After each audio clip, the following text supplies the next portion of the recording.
আমরা প্রায় এক যুগ আগে গিয়েছিলাম মায়াপুর। আর মায়াপুর থেকে ঘুরে এসে আর তোমাদের সাথে ভিডিও শেয়ার করা হয়নি। তারও অনেক কারণ আছে, সেগুলো শেয়ার করব অন্য আরেকটা ভিডিওতে। আমরা বেরিয়েছিলাম বিকেলবেলা, একটু ইস্কনে ঘুরবো ফিরবো, ছবি ভিডিও নেব, এই আর কি।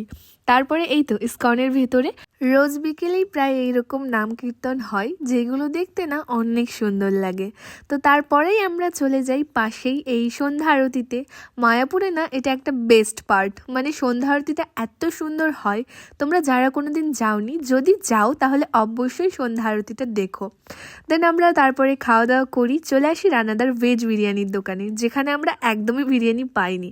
পাশের একটা মাতার দোকান থেকে ভেজ বিরিয়ানি আর সয়া চাপ নিয়ে নিই, যেটা আমরা রুমে গিয়ে খেয়েছিলাম। রানাদার বিরিয়ানি তো খাইনি, তবে এই মাতার বিরিয়ানিটাও অনেক সুন্দর ছিল। দেন এবার আমরা ঘুমাবো। তোমাদের সাথে দেখা হবে নতুন একটা ভিডিওতে। চলো টাটা।